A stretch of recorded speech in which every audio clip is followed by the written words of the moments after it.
आज का पहला पाठ पेतरुस के पत्र से लिया गया है। अध्याय 1 वचन संख्या है 3 से 9 तक। धन्य है ईश्वर हमारे प्रभु ईसा मसीह का पिता।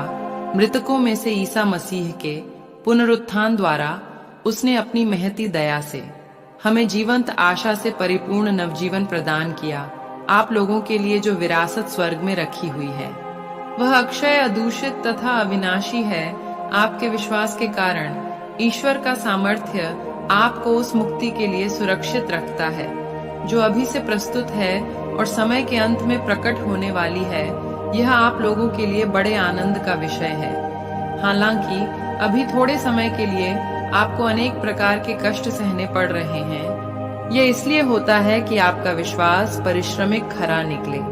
सोना भी तो आग में तपाया जाता है और आपका विश्वास नश्वर सोने से कहीं अधिक मूल्यवान है। इस प्रकार ईसा मसीह के प्रकट होने के दिन आप लोगों को प्रशंसा, सम्मान तथा महिमा प्राप्त होगी। आपने उन्हें कभी नहीं देखा, फिर भी आप उन्हें प्यार करते हैं।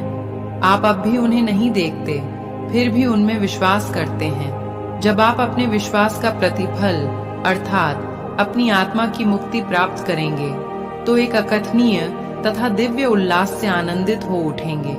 यह प्रभु की वाणी है। आज का सुसमाचार संत मार्कुस के पत्र से लिया गया है। अध्याय 10 वचन संख्या है 17 से 27 तक। ईसा किसी दिन प्रस्थान कर ही रहे थे कि एक व्यक्ति दौड़ता हुआ आया और उनके सामने घुटने टेक कर उसने यह पूछा, भले गुरु, अनंत जीवन प्राप्त करने के लिए मुझे क्या करना चाहिए? ईसा ने उससे कहा, मुझे भला क्यों कहते हो? ईश्वर को छोड़ कोई भला नहीं। तुम आज्ञाओं को जानते हो, हत्या मत करो, व्यभिचार मत करो, चोरी मत करो, झूठी गवाही मत दो, किसी को मत ठगो, अपने माता पिता का आदर करो। उसने उत्तर दिया, गुरुवर, इन सब का पालन तो मैं अपने बचपन से करता आया हूं। ईसा ने उसे ध्यान पूर्वक देखा और उनके हृदय में प्रेम उमड़ पड़ा। उन्होंने उससे कहा, तुम में एक बात की कमी है। जाओ, अपना सब कुछ बेचकर गरीबों को दे दो और स्वर्ग में तुम्हारे लिए पूंजी रखी रहेगी। तब आकर मेरा अनुसरण करो। यह सुनकर उसका चेहरा उतर गया और वह बहुत उदास होकर चला गया, क्योंकि वह बहुत धनी था। ईसा ने चारों ओर दृष्टि दौड़ाई और अपने शिष्यों से कहा, धनियों के लिए ईश्वर के राज्य में प्रवेश करना कितना कठिन होगा। शिष्य यह बात सुनकर चकित रह गए। ईसा ने उनसे फिर कहा, बच्चों, ईश्वर के राज्य में प्रवेश करना कितना कठिन है। सुई के नाके से होकर ऊंट निकलना अधिक सहज है, किंतु धनी का ईश्वर के राज्य में प्रवेश करना कठिन है। शिष्य और भी विस्मित हो गए और एक दूसरे से बोले, तो फिर कौन बच सकता है?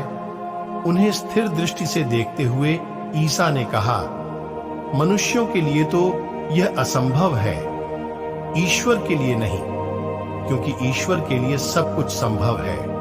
यह प्रभु का पवित्र सुसमाचार है। मनन चिंतन। धनी युवक अपने धन में आसक्त था। उसका धन उसके लिए उसकी सुरक्षा, पहचान और आराम बन गया था। आज हमारे सामने यह सवाल उठता है कि हमारे जीवन के केंद्र में क्या अथवा कौन है? प्रभु यीशु हमें अपनी प्राथमिकताओं का मूल्यांकन करने और विचार करने की चुनौती देते हैं कि क्या हम ऐसी किसी भी चीज को छोड़ने के लिए तैयार हैं जो उनके साथ हमारे संबंधों में बाधा डाल सकती है। प्रभु ने धनी युवक को अपने धन का त्याग कर उनका अनुसरण करने के लिए कहा। हमें भी मसीह का अनुसरण करने के लिए बलिदान करना चाहिए। अपनी महत्वाकांक्षाओं, आरामदायक जिंदगी और यहां तक कि उन संबंधों को भी छोड़ देना चाहिए जो हमारे आत्मिक विकास में बाधा डालते हैं। हम जो त्याग व बलिदान करने को तैयार हैं, उस पर मनन चिंतन करना अति महत्वपूर्ण है। धन हमें यह सोचने के लिए प्रेरित या फिर मजबूर कर सकता है कि जिंदगी में हमें ईश्वर की जरूरत नहीं है। प्रभु यीशु ने चेतावनी दी है कि धनवानों के लिए ईश्वर के राज्य में प्रवेश करना कठिन है। इस जाल से बचने के लिए हमें विनम्र रहना चाहिए और धन और संपत्ति के साथ अपने संबंधों पर विचार करना चाहिए। हमारे दैनिक जीवन में इन सत्यों पर मनन करने से हमें ईश्वर के साथ अपने संबंध को गहरा करने, अपनी प्राथमिकताओं का पुनर्मूल्यांकन करने और मसीह के अनुयायियों के रूप में अधिक विश्वास योग्यता से जीने में मदद मिलेगी। प्रार्थना। हे पिता ईश्वर, मैं आज सभी प्रकार के बीमार से पीड़ित भाई बहनों के लिए प्रार्थना करता हूँ। पिता, वे सभी घर पर है, अस्पतालों में है, घर से बाहर है। पिता, आप उन्हें अपने अनमोल लोहू द्वारा चंगाई प्रदान कर उन्हें बीमारी से छुटकारा दिला, ताकि वे तेरे नाम से चंगा हो सके और आप पर विश्वास करे और अपना जीवन एक पवित्र जीवन जी सके। मैं आपसे प्रार्थना करता हूँ। आमीन।